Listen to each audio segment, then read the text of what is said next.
could be lights out. Oh, it's the real deal. Hey, he looks like a pro boxer.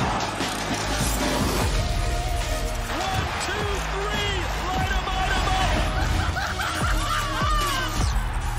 Your winner and the new champion.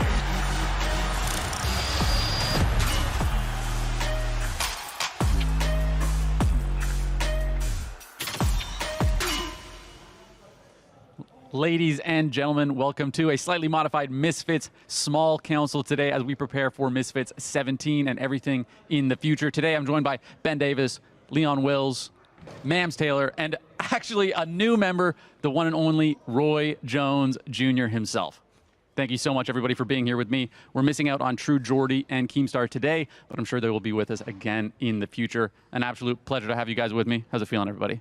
It was great. Good to be in Dublin. Honored to be here. You know, first paper of the year, biggest event so far, 2024. And we now have Roy Jones Jr. with us, which is obviously a huge honor. Mams, 2 years of Misfits, 17 events. Obviously, we've had trials and tribulations, grown, developed, improved, got better and better and better. How does it feel to have this much success after 2 years? You know, eternally grateful. Grateful to the teams we work with, the fans, the fighters, all the efforts, the blood, sweat, and tears, and really, it's taught me on a personal level so much, and it's taught me how much there still is to learn, and there's still room for growth, and it's just the beginning. But very proud of what we've done so far, and yeah, just continue with the evolution of the crossover boxing space. Mams, I think it's a credit and a testament to you that you've always reached out to people like Leon Wills, and now, of course, people like Roy Jones Jr., to be able to make this an even better space. Like you said, to help you get better at this. Roy, like, what makes you want to be part of an organization like this after seeing it develop over the last 2 years? You know, I'm the type of guy that I've always been that misfit type of guy in boxing, to where I never wanted to do things the right way or the way that they traditionally do things. So to see moms come out and do something that's totally against the grain, it's what I stood for my whole career. So I love doing things that are totally against the grain, but they work. Because if you have faith and you believe in God, then anything you want to do, you can do. It's just a matter of who has the guts to stand up to somebody and walk down a different street. Absolutely. Leon? Yeah, I agree, man. Go against the grain. And we're seeing the scene blossom. It's reaching crazy heights in this 2-year span of being a part of Misfits. And it's good to see. How many fighters have come through the gates of Misfits now, roughly? Good question, but well over 100. I'd say it's probably 140, 150. Jeez, that's a lot. That's a lot. That is quite a lot. And all from different backgrounds. I think that's, to me, the biggest part of it. In most other sports, you don't see the diverse type of individuals that we have going head-to-head, right? If we go to a track meet, guess who's going to be there? Probably track and field athletes. But for this event, for instance, you got a Premier League title winner and a streamer going at it. And that's the beauty, I think, of this crossover scene. And gents, let's talk about this event. Obviously, when we have a KSI card, we overly stack the card. That's how we do things at Misfits. We make it from the bottom to the top. It's going to be full action, which I think allowed us to pivot properly when KSI wasn't able to come and fight, obviously due to his injury. But we still have a huge, huge card scheduled. Massive, massive stars. Danny Aarons, Danny Simpson, huge fights. Give it to us. Well, I think it's a great card. And Kala said it best yesterday. Kala said it best yesterday, was like, how often will you get a main event pay-per-view star get injured and say, okay, I'm just going to perform some new songs for you guys instead? And he nailed that. And I think the hybrid is something that's exciting. We've seen it before where it's actually been really annoying, and we've observed that, and we're like, we're not going to make that mistake. We're going to make sure the flow is right, the surprises are there. There's some guests that I think people are going to be excited about.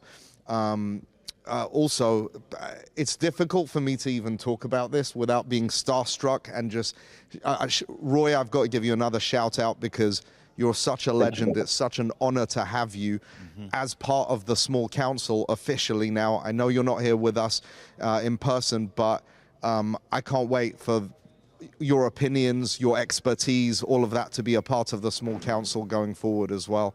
you know. Thank you so much. Yeah, Thank no, you. we're excited. I felt a bit grimy just moving on so quick from. Let's take a moment. We have a true legend. True legend. Yeah. Hall of Famer. When I saw Roy in Miami, I literally pointed at Ben in between. I said, "That's Roy Jones Jr. right there." And then I found out he's going to be on the small council. It's an absolute honor. Roy, when you're looking at someone who's trying to be a star, trying to develop themselves as a boxer more than just their skill base, which I think is something that you did obviously fantastically, what do you see in a fighter, in a influencer, in someone that is trying to make that name for themselves? What do you see in a fighter like that?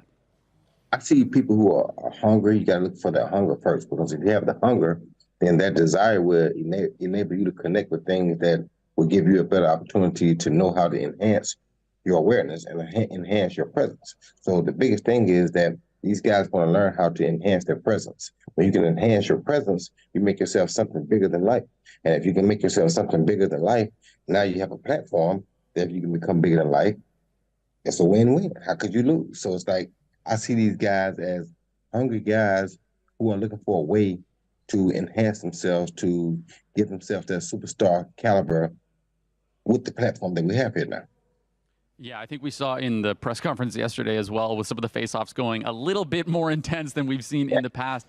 Guys like HS, I mean, that I think is someone that we can see as really a established member of the Misfits realm, and he's a guy that is a wild man. He's got that energy, he brings that heat. What do you see in someone like that, Leon? When you see a fighter, is it too much, or is it right, just right? HS is HS, and that's what I like about HS. But with HS, I think it's going to take for him to get into the ring, have the fight, to understand the art of boxing and take boxing serious. And that's what I think is going to happen. He'll get that win, get that KO, and think, you know what? Let me do a proper training camp. Let me get discipline. And then his rise to the top will be there. The feeling he has, or the feeling you have from a victory in the ring, in that capacity in front of millions of people watching you, I think that's exactly what is going to be appealing to HS, and then maybe he'll be like, and what we're all hoping for is he'll be like, okay, let me actually take this seriously. Let me, you know, get disciplined about this, because I said this and I got clowned to high heaven yesterday, and I stand by it. A disciplined HS knocks out Jake Paul within 1 year. Go ahead and clown. It's the truth. Out of everyone that's probably come through the gates that have no combat experience, he's probably has the natural fighting ability. He holds himself quite well together. He's got power, he's got size. He's Nigerian, so he's got mad strength. But yeah, it's possible, but you never know. Hey. He's got to take the game serious, right? He's got to get by George Fensom. Let's give the Love Island star a little bit of his due. Well, he is that's true. taking his time. He said the heart, grit, and determination are my big X factors. We'll see it on display. And raw, natural skill is one thing, boys. But like you mentioned, you got to forge it. You got to actually cultivate it, Riley, into something special. Well, I think we have probably someone with some of the best raw natural skill that's ever graced the sport with us today. Roy, talk to us about that. Talk to us about applying the skill set versus having the talent. Well, they're two separate things. Having the talent is one thing, but if you don't apply the work to develop the talent, then it does you no good, because the person who goes to work without the talent but has the skill set and understands what they're doing, they're going to beat you every time. However, we're hoping that this HS will get that bug. And when I say that bug, boxing and winning in front of thousands and millions of people, it becomes addicting. And when you get that bug, you want to go do better, because you want to give these people more. We want to keep these people cheering for you. And that's what I think we're hoping happens with HS. If that happens, then we get what we want, because now he can go to the gym trying to give people more. That's what happened with Jake Paul. Jake Paul realized people were cheering for him and liked this, so he said, you know what? Let me go give him something to cheer for real. So he got in the gym, and now he's gotten pretty good. So I think a great example is someone who's got that bug, and then a guy who's had it is our main event, Danny Aaron's versus Danny Simpson, right? You're talking about a guy who has performed at that level, been in front of the fans, done it all already in a different realm, and a guy in Danny Aaron's who's really just exploded recently and has said multiple times for the week here, Mams, that he wants to be next. He wants to be the face of Misfits next. He wants to keep doing this. Do you see that potential star power in a guy like that? Absolutely. He's got star power. He's got a loyal fan base. He's got charisma. He's funny. He's likable. He's got all the traits. Look, HS is on the other side. He's the bad guy. right? Danny Aaron's is the good guy. You need all different types of characters, but both of them are absolute potential superstars in this space.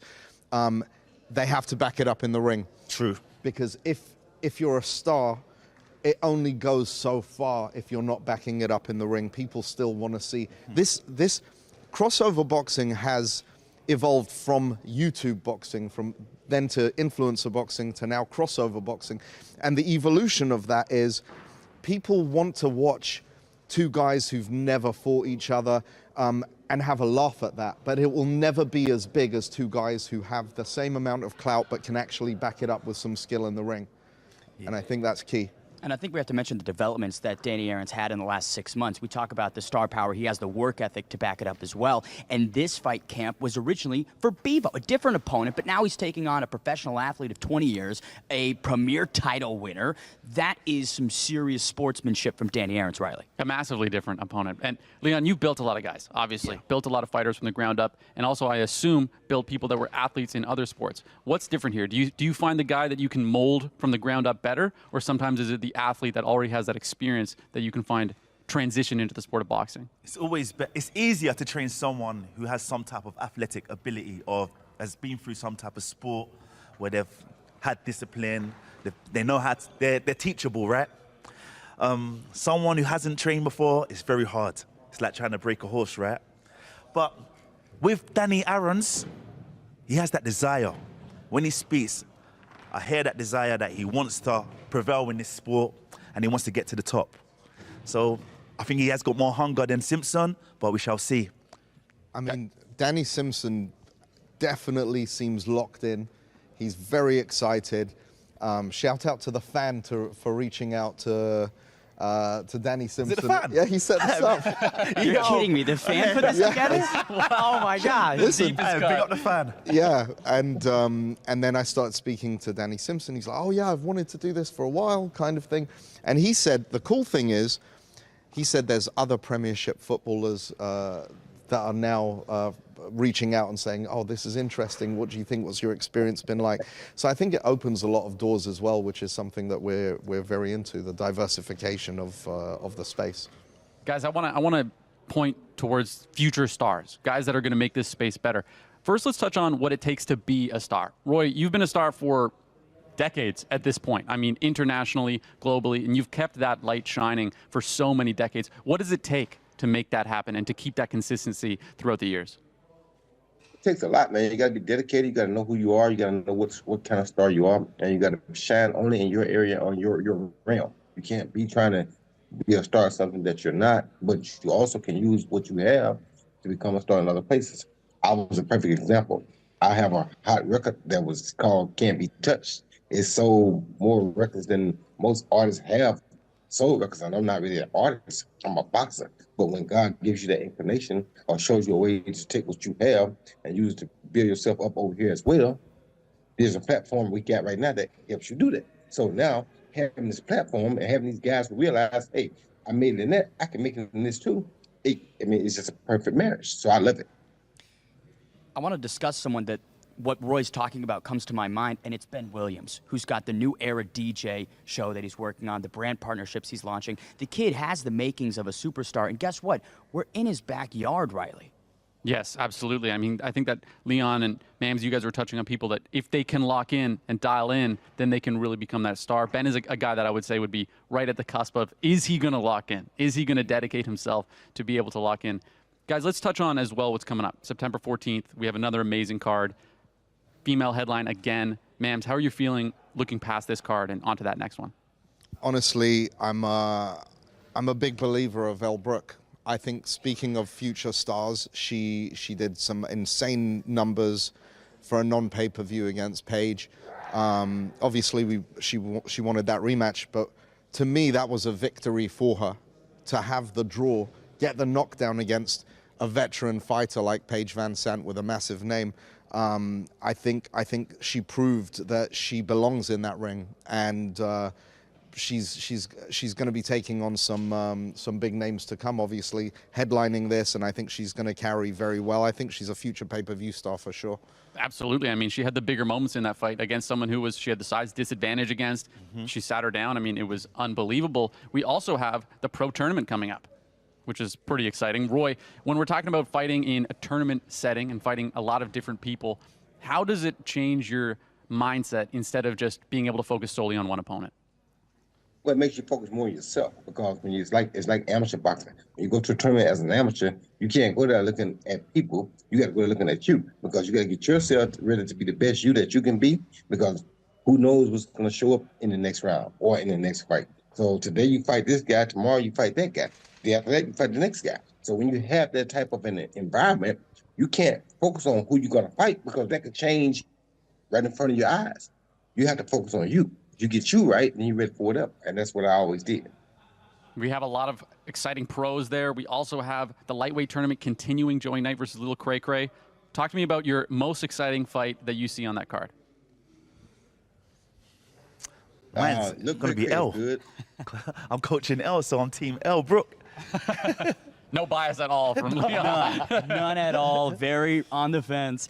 I gotta maybe agree with that, because Jenny Savage, we talked about the stylistic change with Paige Van Zandt. Jenny's the complete opposite end of the spectrum. She's very quick, very small, and again, a BKFC veteran. So if Elle can check these boxes consistently, take on all types of challenges, that to me is what really pole vaults her to superstardom.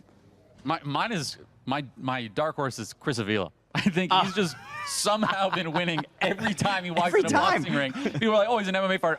Not anymore. He's clearly a boxer. So I think that's going to be exciting for the pro tournament as well. Yeah, the Stake Pro Tournament, very exciting. 2 fights in one night. Obviously, the elephant in the room, and we've got Roy here, who's very close to Fez Batista and has spent some time training Fez Batista. One of the nicest guys, and a heavy underdog in this tournament. But imagine that Cinderella story. If Fez could pull off an upset in that. You know, like Fez called me and said, bro, I know because we had a few pullouts of that, the stake tournament. And Fez was like, bro, please let me do this. Let me do this. I said, bro, I was like, no way. By the end of the call, I was like, this guy really convinced me that, you know, he might have a shot. Listen, man, if he wins that, you got to get him a meet and greet with Lady Gaga. Bro, I'll get him on a song with Lady Gaga if he wins that tournament, because honestly, that would be a story and a half, wouldn't it? That's true. You know, the biggest underdog story. Roy, how do you feel about Fez's chances? He's got the heart for it. What do you think? If you tell him that he might get a meet and greet with Lady Gaga, it's going to be very difficult for anybody to beat him. So he is in very deep, don't get it wrong. But if he finds out that he got a meet and greet with Lady Gaga coming afterwards, it's going to be a hell of a fight. Somebody really going to have to almost kill him. He just keeps resurrecting like Tyson Fury. Can't keep him down. That's him. He takes on my favorite MCU reporter, Aegis Virgo. I'm very excited for that matchup. And opposite is Benson Henderson, a UFC lightweight champion and diverse mixed martial arts background. The pro tournament, excellent. Yes, sir. It's going to be a lot of fun. The lightweight tournament, Yudi Yang is in the finals, obviously, and we're going to see if Cray Cray, if they have that'll be their third match together, essentially. Yeah, 2.5. If he could, but very tall order to get past what is now the favorite on the odds is Joey Knight. Either way, cracking tournament there. And look, coming back to the event that we're doing tomorrow night, right here in Dublin, Ireland, on Dazn, we have 2 of the cruiserweight fights that will be determined as well. So in the cruiserweight championship tournament. Nobody's doing more tournaments than us. You can scan the QR code to buy that pay-per-view tomorrow night. That's going to be live on DAZN Saturday. I'm absolutely buzzing for it. I mean, no other boxing organization is building as many stories, as many tournaments, as many stars as Misfits right now. New KSI, never ever heard before songs, guest surprises in the boxing world, in the music world. We've got a lot going on. It's going to be an absolute banger of a night. A night of entertainment. A night of entertainment. And then we celebrate with some Guinness Yeah. and Prime. Fine. Maybe some time. Ladies and gentlemen, thank you, Ben Davis, Leon Wills, Mams Taylor, the one and only Roy Jones Jr., and myself, Riley Osborne. We can't wait to see you there on Saturday. Make sure to tune in for live KSI performance, amazing fights, and everything that you've come to love on Misfits and Dazn. Thank you so much, ladies and gentlemen. This is the Small Council. We'll catch you later. Live on Dazn, August 31st, X Series 17, a colossal crossover card in Dublin. Danny Aaron faces Premier League winner Danny Simpson. Stepping in the ring against the former footballer. Dean the Great defends his title against hometown hero Dave Fogarty. And Irish boxing sensation Ben Williams is back. I'm gonna smash Warren Spencer's face in. Plus global superstar KSI returns with a special live performance. Series 17, August 31st, live on Dazn. Buy now at dazn.com. And now, ladies and gentlemen, brought to you live on the Zone X Series. Let's see some thunder! Here we go. A clean shot, and it could be lights out. It's the real deal. Hey, he looks like a pro boxer. 1, 2, 3. Light him up. Your winner and the new champion,